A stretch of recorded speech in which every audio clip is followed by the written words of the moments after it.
Hello, everybody. Holly here with Reality Sandwich. And today I am joined by my friend Ena for another episode of Share Your Experience. And today we're going to be talking a little bit about ayahuasca and Ena's first experience with ayahuasca and how it kind of shaped her life and her work for the years to come. So, welcome, Ena. Thank you for joining me today. Thank you for having me, Holly. It's good to see you, and it's great to Yeah, be likewise. here. Awesome. So, before we kind of dive into your first experience with ayahuasca, I wanted to ask how psychedelics became a part of your universe or when you were first introduced to working with plant medicines. So, plant medicine came into my life sort of around my 30th birthday, around that time. I was going to a graduate program through Naropa.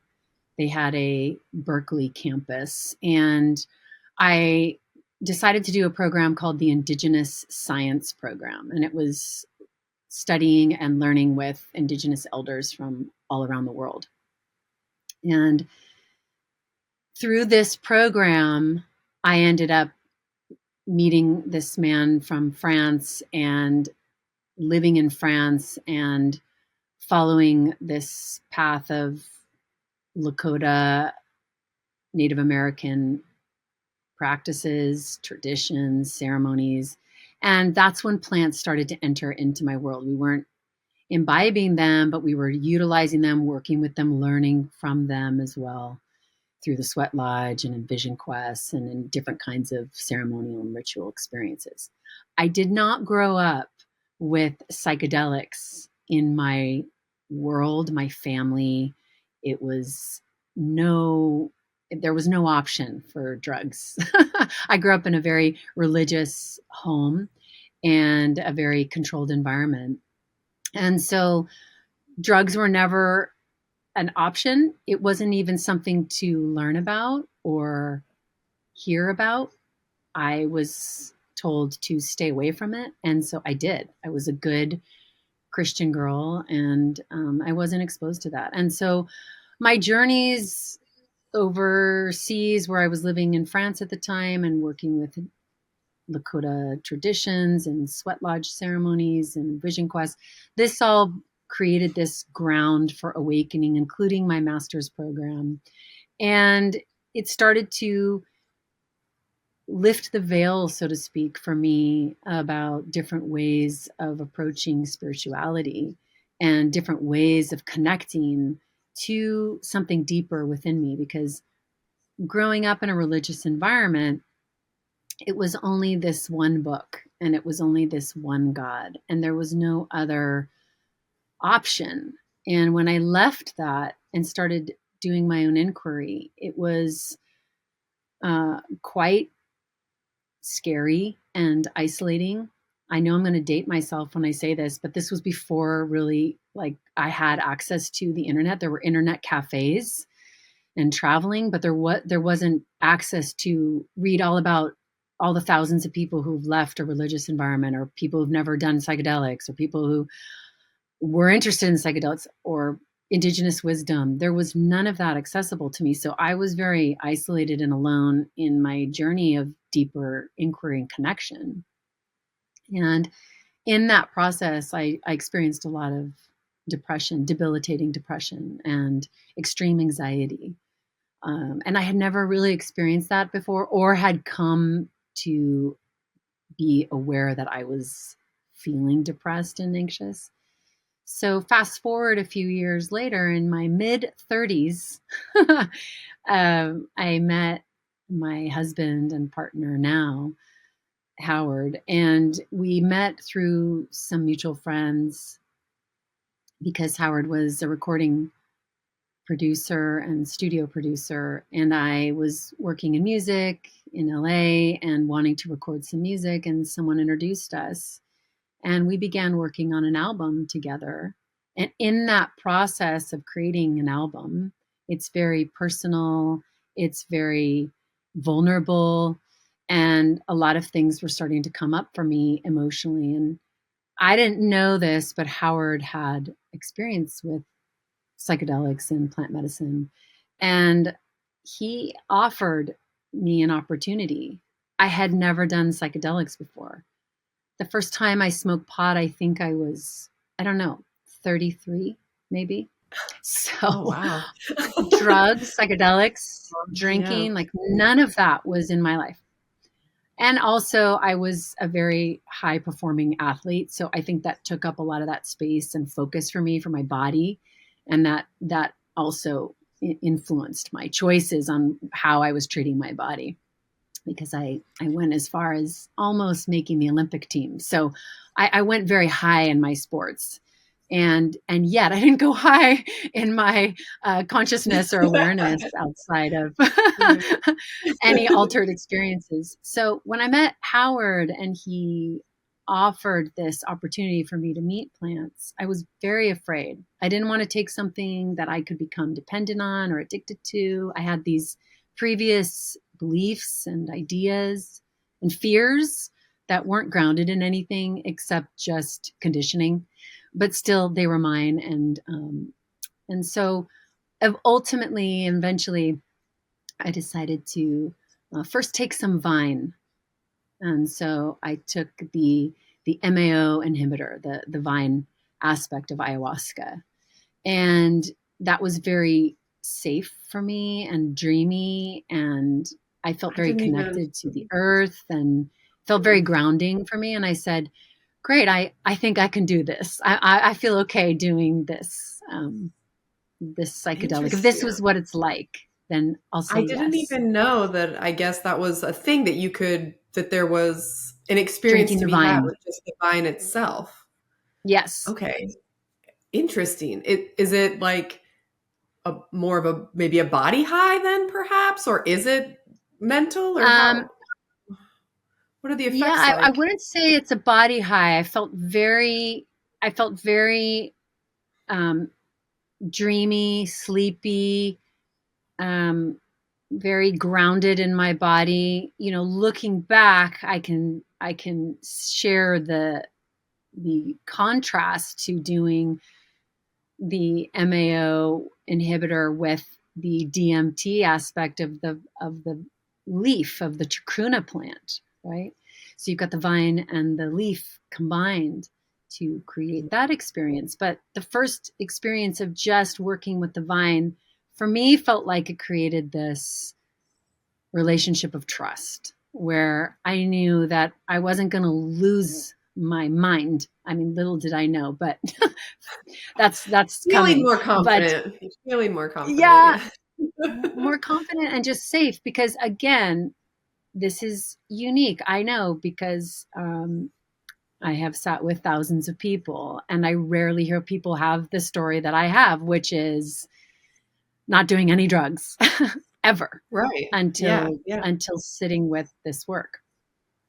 Yeah. So when I eventually did agree to saying yes to doing the full medicine experience of ayahuasca, I did have that vine preparation and that built a trust. So my first experience was, um, it was like I sat with Howard and I sat with one other person.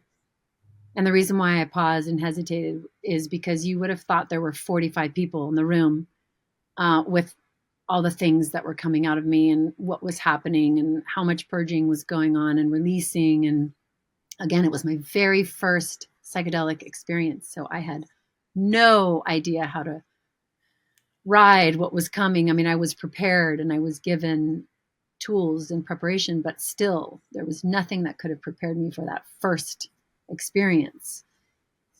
And yeah, it was quite profound. And I can pause there because I know I've shared a lot. Well, yeah, I want to hear a little bit more about, yeah, that the experience itself, especially, I mean, I don't think anybody can prepare for their first time with ayahuasca. I don't care how much psilocybin or LSD or anything else you've ever consumed. It's not going to be like that. It's going to be something very different. Um, but yeah, just even just unfamiliarity, I guess, with sensations of a psychedelic would be kind of like, whoa, alarming. So, okay, so you were with Howard and just another person. What was this set and setting like? Was this like a space where you also felt safe? Was it, you know, how much medicine did you drink? Like looking back on this memory, you know, yeah, talk to me a little bit more about like what, I don't need all of your, you know, I know your personal stories are your personal stories, but I'm just curious to hear a little bit more about kind of the set and setting of this first experience for you. Well, to give a little backstory, and in sharing some of my work in my master's program and working with Indigenous elders, and then also I had been walking this path for 4 years of deep ceremony, hundreds and hundreds of sweat lodges. Uh, I had done 5 vision quests, so there's 4 days of no food and no water and complete isolation. So while this was my first psychedelic experience, this wasn't my first altered state or connecting with interdimensional beings. So I was prepared. I didn't just come in cold turkey. I wasn't thrown into this experience in that way. And I know in a way how I set it up could have sounded like, what? How did you? But it did feel like that. Considering when I finally said yes, I thought, well, what is there to do here? I've done so much work leading up to this, and I feel very prepared.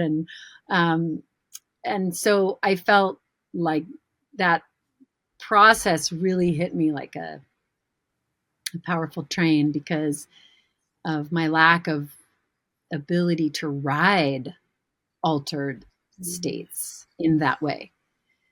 The container was a ceremonial container used for many, many ceremonies and intentional gatherings. So it was a very safe space. And I knew both Howard and the other person that was there well.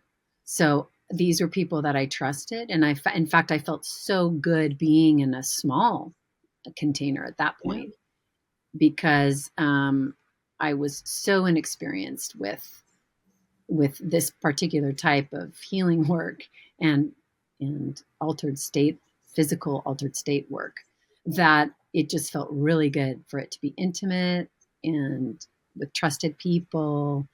And at that point, Howard had been facilitating ceremonies for a number of years. So this was a safe space for sure.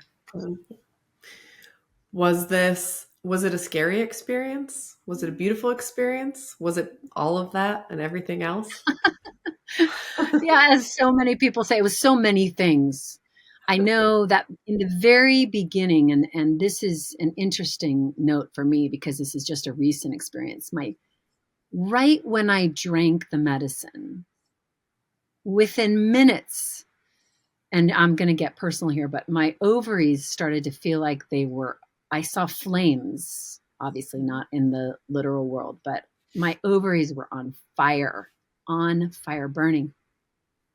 And the reason why I bring this up is because fast forward 17 years later from that journey, I'm going through this experience of perimenopause. And I realize looking back, and I'm seeing more insight into that very first moment meeting with the medicine that I didn't even have insight in until these last few years that I've been walking through this transformation of my physical body in this particular way, and how it's tracing back to some of the insights that I first was given at that very first entry into the doorway of medicine. So it's just so beautiful how, even though that first experience can be so many things, exciting, frightening, beautiful, joyful, blissful, unfamiliar, familiar, that those insights and those images and those first connections that we make are not just fleeting,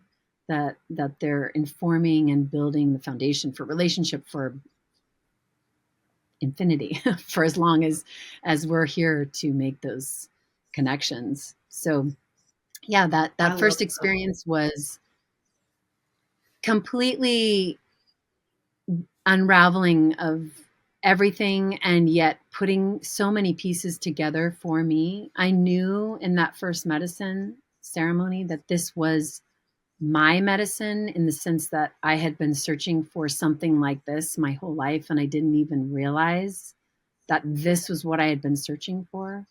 And that it wasn't in the sense of this is the answer to everything. It's just that this was a deep, deep answer and a doorway for me to walk through, that I had been seeking and craving and crying out for, longing for my whole life. And that first medicine journey was like, I've come home. My name is even in, I just kept saying, Ena, Medicina, Medicina, Ena. It was just felt like this, like that DNA weaving, that it was rewiring me and yet bringing me home all at the same time. Yes, that's a lot to say for a first ceremony, but I had been paving the way for a long time, many years leading up to that, at least 15 years leading up to that. So you mentioned how, growing up in a religious environment and kind of playing by those rules in your youth. Um, at what point in your life did maybe that rigid, I like to, sometimes I refer to Christianity as a lot of Christians make God so small. They just shrink God down to this tiny idea. And I'm wondering if, at what point in your journey did you kind of break free from what the concept of this Christian God was, and how did your concept of that stop, change, or alter as you went on this next 15-year journey? Yeah, those are great questions. Howard and I are actually writing a book about all this right now, just about Oh, awesome. our journey and transformation and how we came to all of this. So I appreciate these questions, um, and yeah, it's very ripe in me right now as well. But I to make a long story short, I graduated from UCLA, and there was a lot of upheaval in the city when I was there, and riots and fires and OJ Simpson. There was a lot of things happening. And I decided to move to Hawaii. And in that move to Hawaii, I had this very profound awakening. Literally, the first day I put my foot on the Big Island, a family had picked me up that I had known and from our church, and not very well. Um, and through a series of conversations we had together, I had this opening of my deeper knowing that just shined this light, and tears were pouring down my face, and I just was, yeah, just totally stunned, really, to be honest. And the power of that island is quite profound. I ended up living there for a couple of years and exploring, through the support of some friends and community, different ways of seeing and being.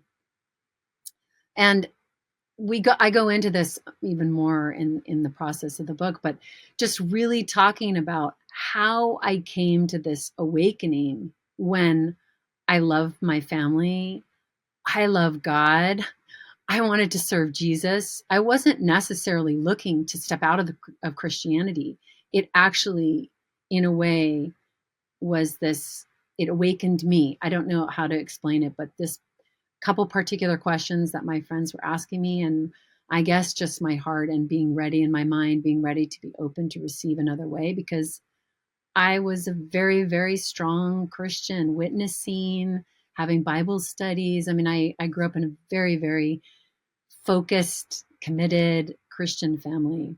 And it was over a series of a number of years. And a lot of that included deep isolation from my family and church community, and depression and judgment and shame, because I had left these deep roots and commitment and institution that was in many ways very supportive and loving. But I also just, it was like I had seen the mountain and I couldn't unsee the mountain. And there was not, I couldn't even describe what I had seen, except that there had just been an awakening. So to then, go through it set me on a journey, really, for healing and awakening. And that first ceremony that I had, I remember saying out loud, "Oh my gosh, this is what God is. This is what connection is. This is what being alive and human is. This is what I thought it was all along, somehow, without being able to articulate it, but just this deeper knowing, this coming home, and this big exhale of, oh, it's so safe to be here. And I can step outside of these rigid, limited, um, dualistic, dogmatic approaches. Since that time, I've been able to also see the gift in all of it, the gift in the teachings, because there's gifts and insights and wisdom in all of it. And yet, as you said, it only goes so far, the limiting qualities of it, the ceiling you finally hit. And it wasn't like I had pursued it. It almost found me, but perhaps that's happening on different levels of awareness. The truth within us all is always calling to be revealed, even if we're aware of it or not in our egos. I love that. Yeah, I had a very similar upbringing and went to Christian school and the Bible studies and the prayer groups and the extracurriculars and the church camps. I mean, it was, yeah, the entirety of my universe. And likewise, I wasn't just one of those Christians, we go to church to go to church, I was like a die-hard believer. Like this was a path I was walking. I always say I've been born again so many times I've lost count because I just felt like I constantly had to be, recommitting my life to God because I was never good enough according to those standards, right? So when I first met ayahuasca, I had long kind of abandoned this idea because that system sort of failed me as a person or made me look like a failed person. So when I met ayahuasca, it was actually revealed to me what it would look like if it could even be possible to be a failed person, which isn't real, right? It's not possible to, not be who you're meant to be. We're whole and perfect. But I think that a lot of repair work was done for me in that sense too. Like, oh, this is different. This is God. This is universe. This is spirit. Yeah, I think it can heal a lot of religious wounds, which is an interesting piece of working with plant medicines that I don't talk to a lot of people about. I think a lot of people are spiritual seekers, but I don't hear a lot of people talk about healing religious wounds. And I think there's a really cool component to that. Oh, Holly. That's been the guiding light of my life, has been healing religious wounds. Truly, I mean, I feel like that's what I'm here to share with so many people. Just not only psychedelic integration and healing medicine work, but healing that particular and specific wound, because I know that the upbringing I have is very rare. As I mentioned, I've heard thousands of stories, and I've heard maybe one or two people have the kind of upbringing that I had. I was speaking in tongues when I was 5 years old. I was deeply immersed in it to the point where, as it sounds like there's some similarities that if you haven't lived that way, it's hard to understand. And to break out of that is a miracle. In fact, when I met Howard, I had written this song called Miracle Walking, and I wrote it about my path because I felt like I am this miracle walking. How did I wake up? I don't know. How did this happen? I don't know. It's a miracle, because to break out of it is almost like, I don't want to go so far as to say, and it could be interpreted as a cult, but just to break out of something like that is I now can see is very courageous and strong, and also yeah, it's bringing up emotions even now. Like I was very alone in that journey. And so to find first the sweat lodge and the Lakota practices really grounded me in my body and really gave me this connection and trust of the earth, because in religion, there's not a lot of feminine, at least not the one I was raised in. In fact, there was no female figure at all in my approach. And so to have this womb that you can crawl into in the lodge and to be received and to be held and to be cleansed and to be loved and to be reborn, as you mentioned, it was such a powerful foundation for me, and an honor to walk and to learn those ways. And I needed them desperately because I didn't have a mother in so many ways. And I also didn't have earth mother connection. One of the things about religion, at least in the way that it was presented to me, was that this earth will fall away and forever I will be in eternity. And so there isn't a lot of responsibility for taking care of the earth. And likewise, then taking care of our bodies as something to love and nurture. It was taught to me as sinful flesh and something to push away or reject. And so, yes, I could go on and on. This is such a deep passion for me. And plant medicine really met me right there in the very first ceremony, right there in those beliefs, building trust first with my body and the medicine, and then also revealing just this deep trust of connection with energy of life, with the source of all that is, and that is what I am just as much as it is in all of life. I mean, it was, to this day, it is a ceremony that continues to inform and teach me. And I've done hundreds and hundreds of ceremonies. And just to say that each one brings such a powerful gift and insights that we can work with and live with forever. There's so much richness there.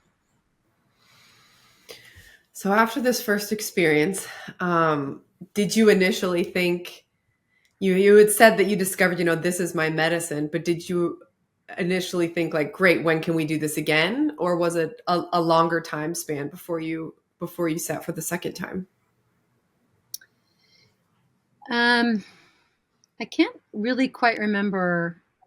I know that after I did my first ceremony, it was a big landing and integration. I just did one that time. But then I was ready for more ceremonies. I knew that this was something that had been cracked open. I like to use the illustration of, like a jackhammer, somebody working on a sidewalk. And the moment you break open that cement, it's like, oh, yes, we've broken ground. Let's keep going. Not as I want more of a certain type of experience, but I have been searching for this healing for my whole life without knowing. And I had tried many, many modalities in the healing arts world. And this was just like all and more that I had been having a prayer for. In Lakota traditions, they have the vision quest, or the Umblichaya, it's called. And it means calling out for a vision, calling out for seeing. And I feel like I had that prayer my whole life, and that in this first ceremony, I was given this seeing. Finally, I could see past my conditioning, or even recognize that I had conditioning that was occluding my vision and ability to really actually live from who I am. And who I am is not what I think I am. And that is my everyday practice, even now.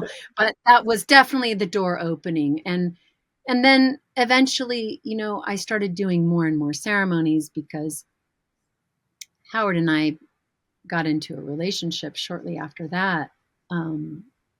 I'm sorry, we were in a relationship already, but my first medicine experience was very close to when we started our relationship.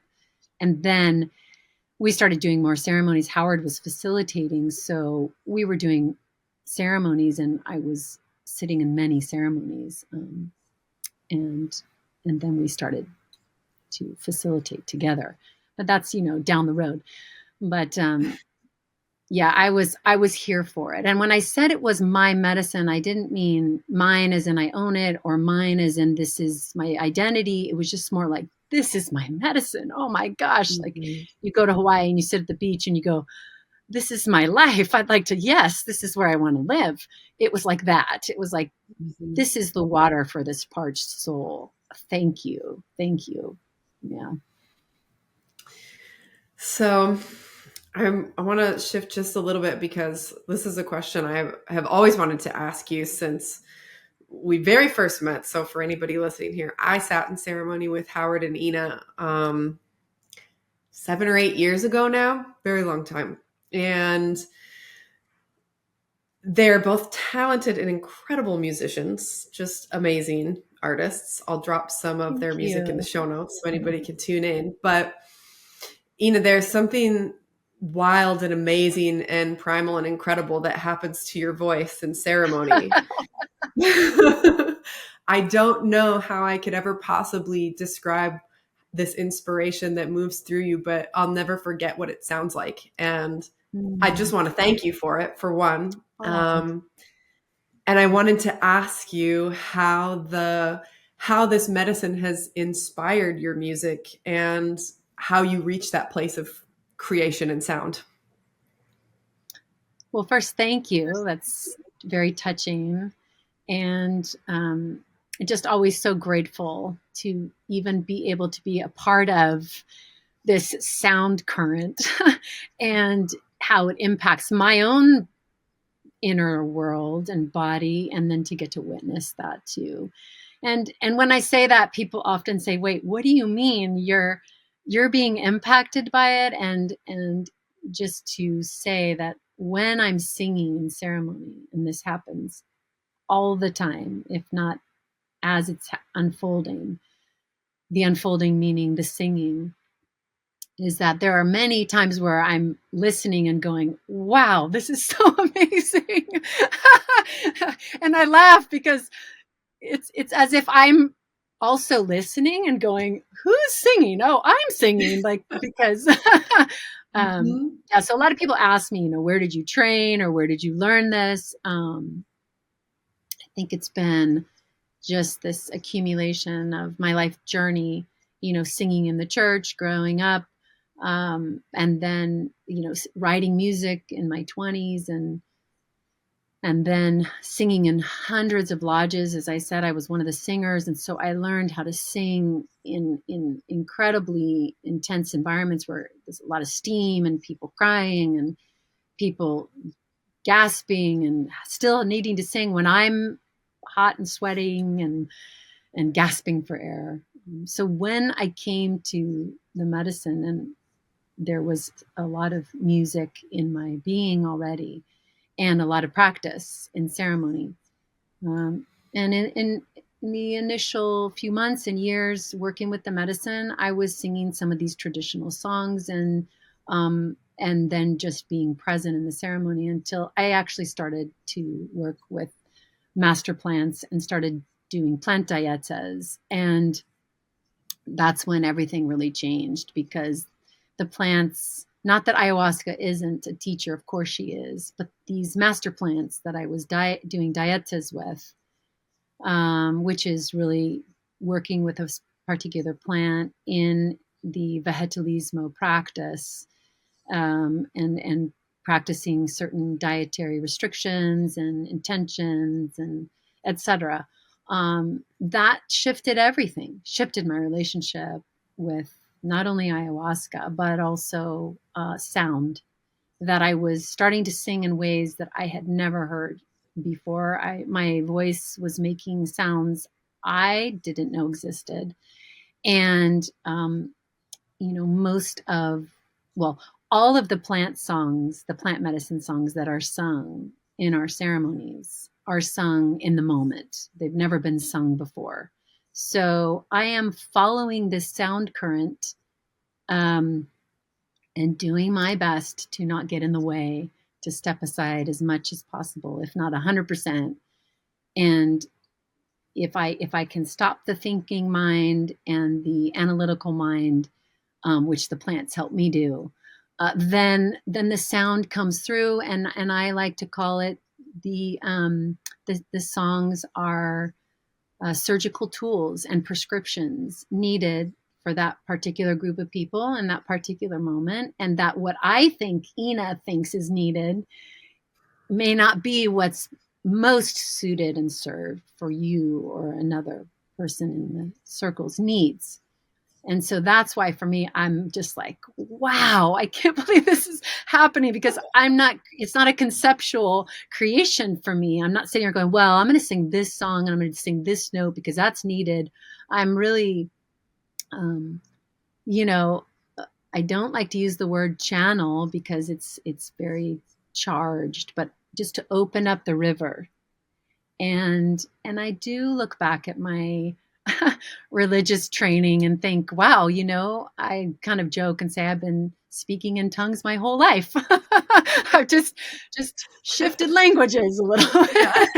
New For language. those who Yeah, right. For those who grew up, my eyes are tearing. For those who grew up in religious environments, you can understand that joke, because I'm sort of, half self-deprecating and joking when I say that, but it's yeah, it's really an honor to be a part of and to listen to and to just hear the infinite sounds that are constantly occurring. And I just feel like I step into this river of sound, and then it's like, all right, let's go play. That's so cool. That's so cool. Yeah,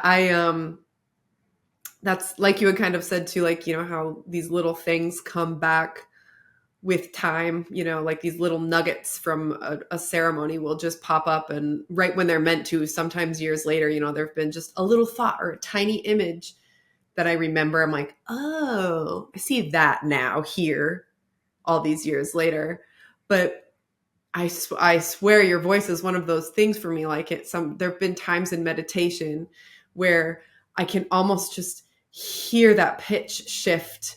And I'm like, oh, there's that little stir of like, oh, the medicine's still there. It's still kind of whispering in the background, and it just kind of came through in Ena's little voice here. There's like this little whisper. And it's just like kept me feeling connected to you and the medicine in this small way all these years later, that I'm so grateful for. So how do you think, because I know that a lot of ceremony, there are Icaros and music of all kinds. How does the music move people through the experience? Because people often say like, oh, and then this music started and I really started to purge, or I was really in it. What is the connection with that? How does the sound move the music through your body? Is that what's happening? That's what it feels like is happening, kind of. Yeah. I think in so many ways we can talk about what's happening, and then there's all this like I don't have any idea what's happening, in terms of just like this great surrender to this vast mystery. I have no idea. And yet, in my experience, that can be quite minimal compared to the thousands of years of wisdom that continues to be passed on. But that plant understanding and awareness is the understanding and awareness that we have. And the sounds rather, as I like to look at them, are these currents. And they're really opening those blocked currents within us, if you will, or just that blocked accessibility to the truth of who and what we are. So yes, sometimes sounds come through and I'm like, man, this is hard to sing right now because this sounds awful. This sounds like a piercing sword cutting through just all this darkness, and it's hard to hear, or it's uncomfortable, or it's making me want to throw up. And then suddenly someone's like, stop singing. I've heard that a few times, make Oh it no. stop. um, but sometimes the plants can feel, and the songs can feel relentless, but it's not relentless. It's really poking at deeper attachments and identities and identification that I'm not even aware of. So it feels like it's poking at it. And like you had mentioned, someone might say, oh, I was really in it then, or wow, I just lost my stomach, or oh, I wanted to get out of there and couldn't believe that I was paying to throw up in this room of people I don't even know. What am I doing? Um, but really, these sound currents come through, and what one person is hearing is so different from another, and that's where I am in such awe all the time, because of how the sounds, how the plants are informing, how the energy that's being called forth in terms of the life energy is impacting all of us in the room uniquely and specifically and exactly as we need it. I don't know what everyone needs. I mean, ultimately, existentially, yes, to come home and remember that we are divine beings, conscious, aware presence. Yes, that's what we all are. And to get to this remembrance, if you will, it's not a place, but to awaken and remember, we're all going to get there differently, and of course need different support and guidance, because our stories are unique, and our our pain journey is specific to us. But those sounds definitely clear the way, calm the mind, and give something to pay attention to besides the pain and the patterns that are actively yelling and screaming for my attention.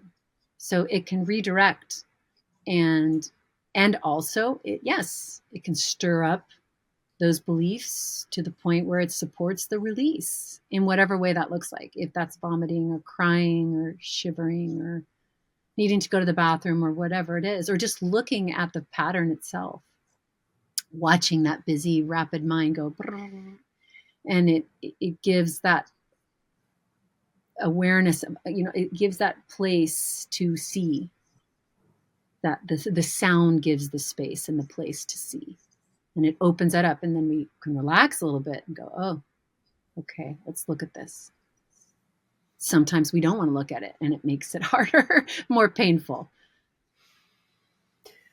I think it also too, just by nature, sound and singing has so much to do with breath, and breathing and being with your breath is so important too when going through any kind of challenging moment or even a joyful one in ceremony. So I think there's definitely a lot of the rise and fall of air that may have to do with that too, perhaps. And remembering to breathe. Gosh, that's always, anybody ever asks me, what's something I can do to prepare for a ceremony? Practice some breath work. Learn how to breathe more, better, deeply. It's a valuable Yeah. tool to have when you're going through a tough time. Yes, definitely. For being in ceremony, for being in life, to pause and breathe and connect to my body and connect my feet on the ground, and to recognize the space I'm in right now, and to take it in and let it go. And we do this practice in our medicine work, absolutely, in the preparation, and incorporating that throughout the weekends and or the retreat, and then beyond, because without having the breath awareness, it's not just paying attention to my breath, it's also recognizing that my body is here containing this, if you will, energy, and that the breath is sort of bridging the energy of my essence to the physicality of my body. So it's bringing me into the present moment. Of course, that's what the practice is. And so many people teach about it, beautiful beings that have guided all of us in remembering our breath and present moment awareness. to utilize that practice in medicine work is so essential, because to allow these feelings, these patterns, these beliefs, the trauma that's held in the body to flow through us. That's what the breath allows, is to be in that flow. If I'm holding my breath or clenching or tightening in ceremony or in life, I'm not allowing what is right here and right now to be flowing, to be seen, to be felt. And the sound definitely can support it, and silence can help in a ceremonial context, can support it, because now there's no distractions and I'm really facing the breath and the body and whatever is coming up that's being presented as an opportunity for deeper healing. So there's a place for sound for sure, and also I really appreciate and enjoy including silence.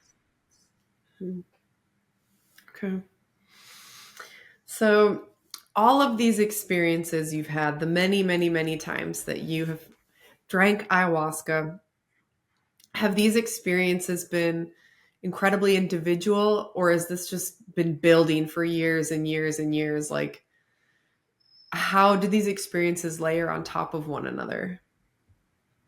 That's a great question, and I like to use this illustration of a mosaic. I don't know if you've ever been to. There's this beautiful town called Rimini and Ravenna in Italy, and they have these very tiny little churches and with these naves and arches of all these mosaics, incredible mosaics. And I liken a plant medicine or psychedelic, in my case, ayahuasca ceremony, to one square of a mosaic square. And each ceremony and each experience is one of those squares, and I can look at it and receive all the benefits of that one color or the many colors within that one square. But then as I step back, I can see this incredible illustration of this mosaic that's informing different parts of the wall and the ceiling and the other rooms. They're all connected, and it's the same, that a ceremony can be one mosaic, can be one piece of an infinite story, an infinite illustration. And I can come back to the one piece. I can come back to a few pieces. I can come back to the whole illustration. They're always teaching. They're always informing who I was 17 years ago, my first ayahuasca ceremony. I am not the same person today. And so I learned from those experiences through the lens of me now, if you will, in this body. And it's shining a light in ways I couldn't see. And that's how we started this conversation, is that I was sharing with you. I got tremendous insight recently, and I was blown away that I saw more deeply into that first ceremony than I could have. Just like, being a mother. I'm a mother to an 8-year-old right now. And there's so much more perspective I'm having today than I could ever have during birth or during his early years, that I'm just seeing through a larger context, and also with more experience and greater trust. And truly, Holly, integration is what gives me deeper insight and gratitude for this work. That brings me perfectly to my last question for you. What are some of the ways that I know you offer some excellent coursework around integration, but how do you like to integrate? What does that look like for you in your daily life? Well, integration takes on so many different forms. And I also am just learning in this season I'm in right now that it's shifting too. One of the ways that's helpful with integration is to have a consistent practice. And that practice can include many things. The practice of, self-care. How do I take care of my body on a regular basis, which includes exercising, but it also includes what I'm putting into my body, not only just food wise, but also what I'm looking at online, who I'm talking to, what I'm reading, all of these things. And then, what I like to do also is to have a community of people that I love and trust around me for reflection and support and exchange, because we can't always see our shadows and we can't always see what's in our gifts.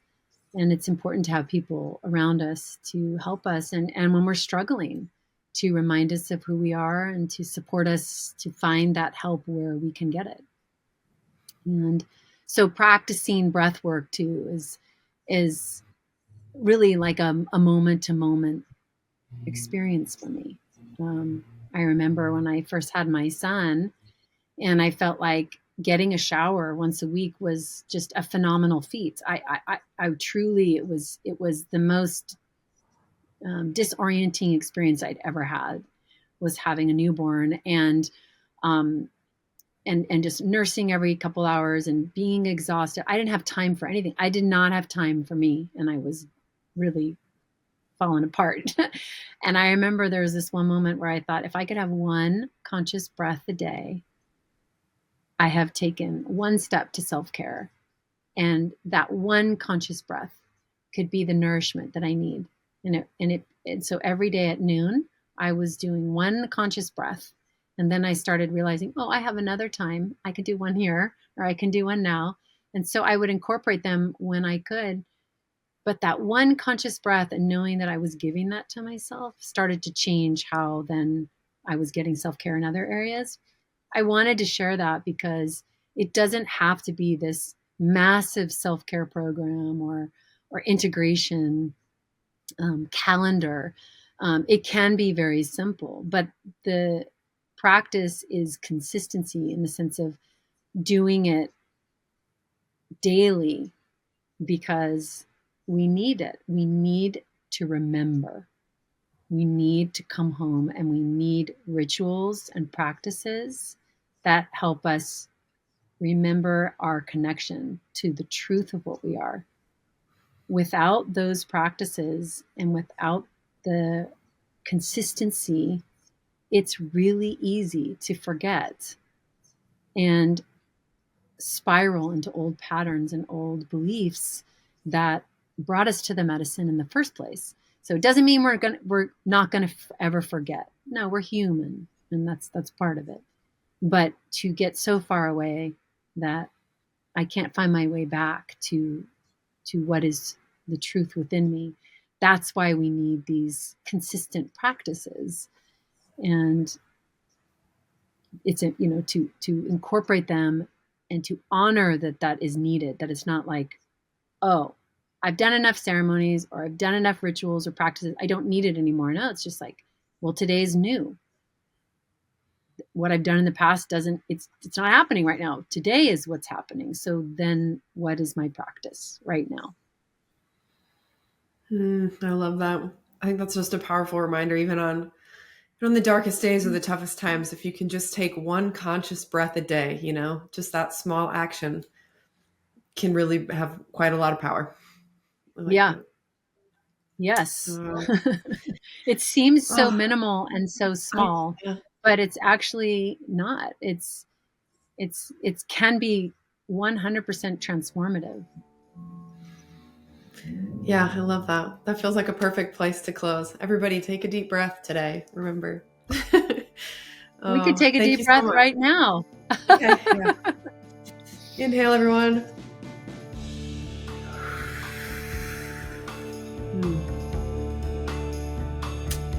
Perfect.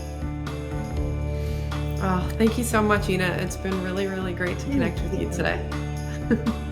Thank you, Holly.